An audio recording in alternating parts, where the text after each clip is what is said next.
हमने हमारा कम्युनिटी बना लिया है। LGBTIQA कम्युनिटी में कहीं पर भी जात पात रंग भेद नहीं है, लेकिन सोसाइटी में जात पात रंग भेद से लोगों को जज किया जाता है। मैं अब्यूज़ हुआ था, मोलेस्ट किया था मुझे XYZ पर्सन्स ने। मैं उनके नाम नहीं लेना चाहूँगा यहाँ पे। प्राउडली बताता हूँ कि यस, आई एम गे और मैं खुद पे गर्व करता हूँ। ये है गुमराह का रास्ता, मुस्कान झूठी है, पहचान झूठी है, रंगीन है छाई, फिर भी है तन्हाई।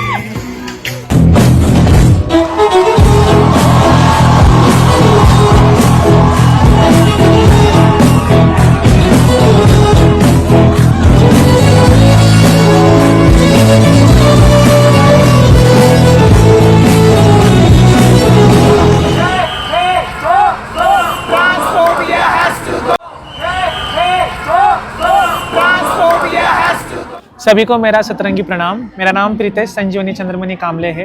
बेसिकली मैं पुणे महाराष्ट्र से बिलोंग करता हूँ। CYDA India, centre for youth development and activities, इस NGO में मैं फ़िलहाल पिछले 5 सालों से कार्यरत हूँ। इस NGO के प्रति काम करते वक्त जो कि इंक्लूजन जब हम कहते हैं कि सर्वसमावेशकता जब कहते हैं, तो उसमें LGBTIQA ये जो समाज में अभी भी पिछड़े हुए और उपेक्षित घटक है, उनके लिए फ़िलहाल मैं एज अ पुणे में गे एक्टिविस्ट करके काम करता हूँ। तो बेसिकली हम ट्रांसजेंडर्स के प्रति या LGBTIQA के सेक्सुअलिटी के प्रति हम लाइवलीहुड, एंटाइटलमेंट और राइट्स के प्रति काम करते हैं। आपने सतरंगी सलाम क्यों बोला, क्या मतलब है इसका? देखा जाए तो रेनबो फ्लैग है हमारा। LGBT का जो रेनबो फ्लैग है उसमें 7 रंग नहीं है, 6 रंग है, लेकिन फिर भी 7 रंगों की तरह जैसे कि हम देखते हैं कि हर एक जाति पाति पंथ और धर्म के जितने भी लोग इकट्ठा है LGBT कम्युनिटी में, वो ये भेदभाव नहीं मानते। लेकिन अगर फिर भी हमें कहीं पर भी ये सतरंगी 7 रंग दिखाई देते हैं, तो वो इंसान, वो पर्सन हमारा है। इसलिए मैंने सभी को ग्रीड किया सतरंगी सलाम करके कि इसमें हम जस्टिस भी है, पीस भी है, फ्रीडम भी है, नर्चर भी है। तो ये सारे रंग कुछ ना कुछ कह रहे हैं जो कि हमारे अस्तित्व के लिए। आपने अभी बताया कि आप गे कम्युनिटी के लिए काम करते हैं, लेकिन ये बोलना ही अपने आप में बड़ी बात होती है।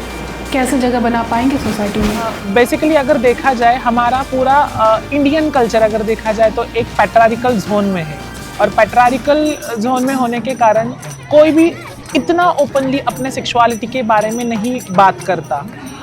मैं इतने कॉन्फिडेंस के साथ बात करता हूँ क्योंकि मेरी फैमिली उतनी एजुकेटेड है और उन्होंने उतने अच्छी तरीके से अंडरस्टैंडिंग होकर मुझे समझ लिया है, इसलिए मैं वो प्राउडली बता रहा हूँ।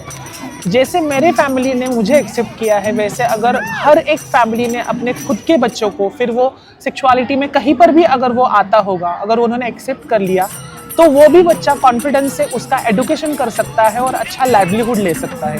तो इसलिए मैं ये प्राउडली बता सकता हूँ। आपके पेरेंट्स कैसे कन्विंस हुए? Actually there is a huge story, but parents को मैंने डायरेक्टली पेरेंट्स को नहीं बताया। मेरे भी अच्छे काउंसलर्स थे, उन्होंने भी मुझे काउंसिल ऐसे ही किया था कि जब तक तुम तुम्हारे पैरों पे खड़े नहीं हो जाते, तब तक तुम तुम्हारे पेरेंट्स को कुछ भी मत बताना। तो उसी वे में जब मैंने मेरा एडुकेशन ख़त्म किया, मैंने मेरा master in social work complete किया Karve Institute of Social Science Service से।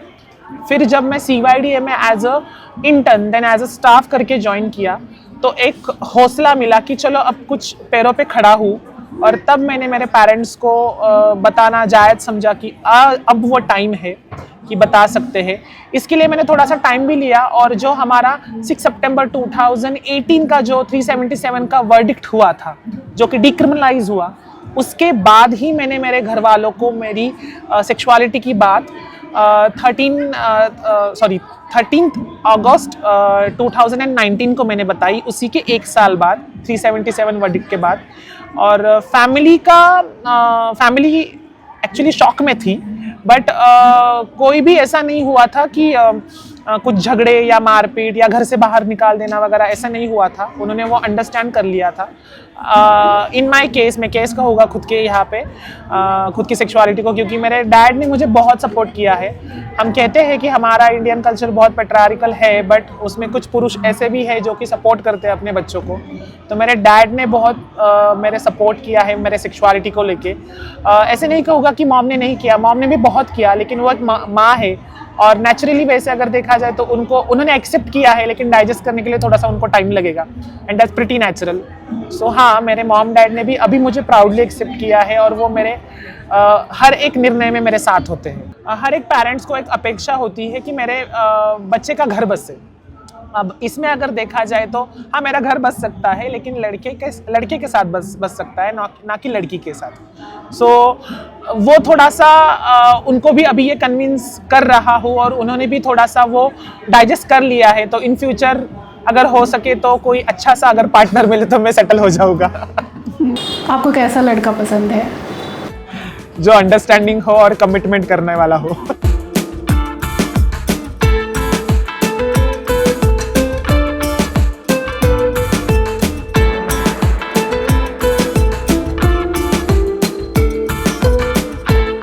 हम LGBTIQA कम्युनिटी के बारे में अगर बोले तो जो गे बाइसेक्सुअल या इंटरसेक्स है या क्वेयर है, ये सारे जो हिडन सेक्सुअलिटीज़ है, जो हमारा ट्रांसजेंडर जो है वो विजुअल सेक्सुअलिटी है। तो अगर उनके हक के लिए और उनके राइट्स के लिए अगर हमें काम करना हो, तो मुझे तो ऐसे लगता है कि जब तक ये कलेक्टिव मूवमेंट नहीं होता, एक एक्शन नहीं होता, तब तक ये एडवोकेसी नहीं हो सकता, और तब तक हम जब तक संगठन में और जुड़ाव में नहीं आएंगे तो ये पॉसिबल नहीं हो सकता, ऐसे मुझे लगता है। बीइंग अ गे एक्टिविस्ट, जब मैं इस क्षेत्र में उतरा और मैं काम करने लगा, तो मुझे भी बहुत सारी कठिनाइयों से जाना पड़ा। फिर वो मेरे फैमिली हो, मेरा रिलेटिव हो, मेरा स्कूल हो, मेरा घर हो, मेरा कॉलेज हो, मेरा ऑफिस हो, लेकिन सब जगह पे मतलब अगर देखा जाए तो जैसे कि हेट्रोसेक्सुअल कम्युनिटी भी जैसे जैसे अपने अपने संघर्ष से जुड़ा हुआ है या संघर्ष कर रहा है, वैसे ही सेम मैं भी उसी संघर्ष से गुजरा हुआ हूँ और व्यथित हुआ हूँ, और ये मेरा संघर्ष अभी भी चालू रहेगा, ऐसे मुझे लगता है। अच्छा, क्या कुछ बताइए कोई ऐसी घटना? When I was in 3rd standard, मतलब मैं अब्यूज़ हुआ था। सो मोलेस्ट किया था मुझे XYZ पर्सन्स ने, मैं उनके नाम नहीं लेना चाहूँगा यहाँ पे, बट तब से लेके अब तक, मतलब 3rd स्टैंडर्ड से लेके 7th स्टैंडर्ड तक एक छोटा बच्चा खुद को रिकग्नाइज़ कर रहा है कि वो क्या है, क्यों है, और वो ऐसे क्यों हो रहा है, इसमें ऐसे क्या कमियां है, या वो नेचुरल अननेचुरल नहीं है। इस फेज़ में मैं कंफ्यूज था। तो उस टाइम पे मैं पूरा का पूरा डिप्रेशन में था, और मेरा एक ही दोस्त था, वो मेरा टूथब्रश था। सो मैं उससे बातें करता था। एक्चुअली ये मतलब हंसी वाली बात है, लेकिन हाँ, मेरा टूथब्रश ही मेरा दोस्त था, मैं उनसे ही बातें करता था। फिर उसके बाद मैं पूरा डिप्रेशन से बाहर निकला, और डिप्रेशन से बाहर निकलने के बाद जब 7th और 8th स्टैंडर्ड में आया, तब दोनों तरफ अट्रैक्शन फील होने लगा था, दोनों जेंडर के प्रति, मेल जेंडर के प्रति और फीमेल जेंडर के प्रति। अब पता चलता है बीइंग अ सेक्स एजुकेटर की वो बाइसेक्सुअल टर्म है, लेकिन तब नहीं पता था। तो when I was in 10th standard, confusing mind की वजह से मैंने सुसाइड अटेम्प्ट किया, लेकिन मैं उससे भी बचा। मेरे दोस्त और मेरे फैमिली ने मुझे बचाया। लेकिन तब से लेके अब तक जो संघर्ष की ज़िंदगी है, हुआ माय वाला फेज़, मेरा अस्तित्व क्या है, मैं कौन हूँ, क्यों हूँ, किस लिए हूँ, ये सब कुछ सारे सवाल मुझ में थे। और मेरे पेरेंट्स को उस तरीके से एडुकेट करने की भी बहुत कोशिश की, through my college, through my research. मेरे मॉम डैड एजुकेटेड है, तो मेरा LGBT का जो रिसर्च कर रहा था, तो मैंने वो उनको उसके लिटरेचर कलेक्ट करने के लिए मैंने उनको काम दिया था।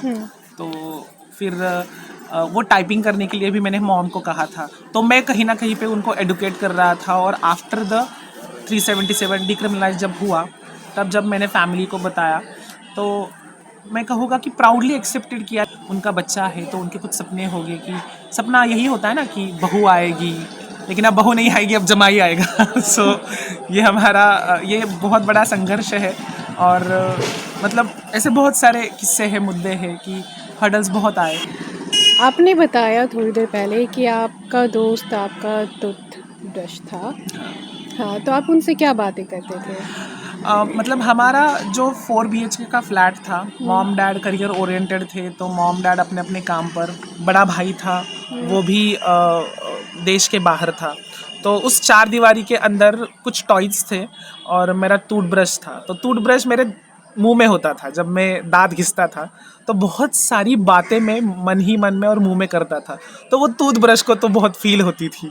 और ये भी होता था कि बहुत बार टूथब्रश पे गुस्सा भी निकलता था, वो टूट भी जाता था। तो वो दोस्त भी था, वो दुश्मन भी था मेरा।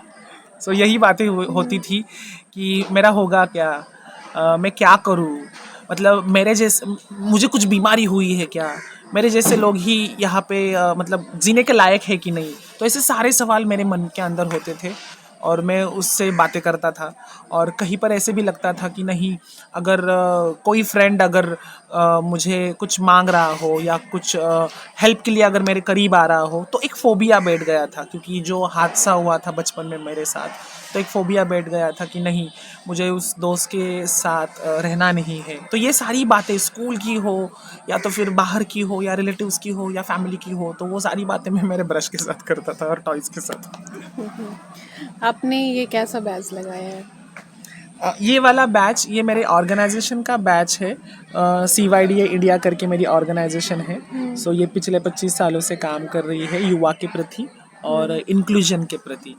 तो हम महिलाओं के साथ भी काम करते हैं और हम LGBTIQA कम्युनिटी के साथ भी काम करते हैं।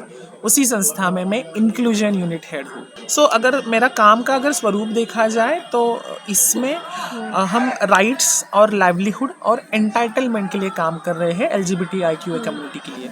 क्योंकि बहुत बार ऐसे होता है, एक तो सरकार ही अनअवेयर है रिगार्डिंग LGBTIQA कम्युनिटी, तो सरकार को भी हमें बताना है कि हमारा भी एग्जिस्टेंस है और हमें जो एंटाइटलमेंट की ज़रूरत है उसके लिए आप भी काम करो। तो हम छोटी छोटी एडवोकेसी करके, किसी का आधार कार्ड निकालना हो, किसी का वोटिंग कार्ड निकालना हो, या तो फिर किसी का ट्रांसजेंडर सर्टिफिकेट निकालना हो, तो उसके लिए हम एडवोकेसी करते हैं। तो ये हमारा एंटाइटलमेंट का पार्ट है। और लाइवलीहुड के बारे में अगर देखा जाए तो हम प्लेसमेंट्स भी प्रोवाइड करते हैं और हम बिजनेस एंटरप्रेन्योरशिप थ्रू किसी कम्युनिटी पर्सन को अगर खुद का बिजनेस बढ़ाना हो तो उसके लिए भी हेल्प करते हैं। कैसे कोई बच्चा इस बात को समझ सके आपको इतना अच्छा मौका मिला है, बढ़िया कर रहे हैं, जिनको मौका नहीं मिला है वो अपने आप को पहचान भी पा रहे हैं और अपनी पहचान छुपा भी रहे हैं और इसी सोसाइटी में उनको रहना पड़ रहा है, उनके लिए कुछ बताइए। स्कूल के बच्चे जो 8, 9 और 10 स्टैंडर्ड के हैं, जो कि पिबर्टी एज में होते हैं, जिनको खुद भी पता नहीं होता है कि what is difference between sex, gender and sexuality, तो उनको सेक्स एजुकेशन देने का काम फ़िलहाल मैं करता हूँ एज ए ट्रेनर। और जो भी LGBTIQA कम्युनिटी के मेंबर्स हैं, उनको भी अगर वो सेक्सुअल ओरिएंटेशन चाहते हो या वो कंफ्यूज्ड है, खुद हुआ माए वाली फेज़ में हो या खुद को क्वेयर समझते हो, तो उनकी सेक्सुअलिटी उनको कंफर्म करके देना और उनका काउंसलिंग करना as a being a sex education specialist, ये मेरा काम है। आज भी हमारी कंट्री में सेक्स एजुकेशन पे बात करना लाइक टैबू है, तो वो चुप्पी तोड़ना, मतलब मुझे ऐसे लगता है कि स्कूल के टीचर खुद सेंसिटाइज होने चाहिए, लेकिन वो हो नहीं रहा है। तो हम वो काम कर रहे हैं। मुझे ऐसे लगता है कि सेक्स एजुकेशन पे बात करना बहुत मैंडेटरी थिंग है, फिर वो हेटेरोसेक्सुअल कम्युनिटी हो या होमोसेक्सुअल कम्युनिटी हो, क्योंकि जब तक आप आपके डेफिनेशंस क्लियर नहीं कर लोगे, तब तक आप जो LGBTIQA का जो क्यू है, क्वेयर या क्वेश्चनिंग में ही रहोगे, तब तक आप खुद को संवार नहीं सकोगे। तो मैंने खुद को संवारते हुए ही, वो एजुकेशन लेते हुए ही मुझे पता चला कि चलो आई एम गे। सो ये डिफाइन हुआ तब, और तब से आज मैं प्राउडली बताता हूँ कि यस आई एम गे, और मैं खुद पे गर्व करता हूँ। LGBTIQA समुदाय खुद से बाहर की सोसाइटी को कैसे देखता है? मैं खुद एक LGBTIQA कम्युनिटी से बिलोंग करता हूँ, लेकिन मैं सोसाइटी को भी वैसे ही देख रहा हूँ, इक्वालिटी कब आएगी। क्योंकि बहुत जगहों पे जब मैं खुद सराउंडिंग में हूँ या मेरे बिहेवियरल पैटर्न से या मेरे हाव भाव से या मेरी बोलचाल से अगर उनको थोड़ा सा भी अगर अनडाउटेड डाउट आता है कि something is different in him, और वैसे साइंस अगर मुझे दिखाई देते तो ये कब खत्म होगा? क्योंकि कोई आके बोलता नहीं, लेकिन वो अपने एक्सप्रेशन से बताता है कि समथिंग डिफरेंट। तो मैं हेटेरोसेक्सुअल कम्युनिटी के बारे में यही देखता हूँ कि वो पर्सपेक्टिव कब चेंज होगा, कब आदमी को आदमी की तरह अगर मतलब वो देख सके, इंसान है तो इंसान की तरह ही ट्रीट कर सके। ये मैं आज भी कम्युनिटी के तरफ देखता हूँ और ये अपेक्षा रखता हूँ। तो हम हमेशा एक लड़ाई होती है कि स्वीकार, एक्सेप्टेंस चाहिए। सो बहुत जगह पे मतलब अगर देखा जाए एक्सेप्टेंस, ये हिस्ट्री से लेके अब तक एक्सेप्टेंस की बहुत कमी है ऐसे मुझे लगता है। सोसाइटी भी वही कर रही है। मुझे तो सोसाइटी को ये कहना है कि हमें एक्सेप्टेंस की ज़रूरत नहीं है, आपको एक्सेप्टेंस की ज़रूरत है, क्योंकि हमने हमारा कम्युनिटी बना लिया है। LGBTIQA कम्युनिटी में कहीं पर भी जात पात रंग भेद नहीं है, लेकिन सोसाइटी में जात पात रंग भेद से लोगों को जज किया जाता है और हमें LGBTIQA कम्युनिटी को तो ऐसे ही उठा के फेंक दिया जाता है। तो मुझे लगता है कि मैं सोसाइटी को इस नज़रिए से देखता हूँ कि उनको एक्सेप्टेंस की ज़रूरत है, उनको अवेयरनेस की ज़रूरत है।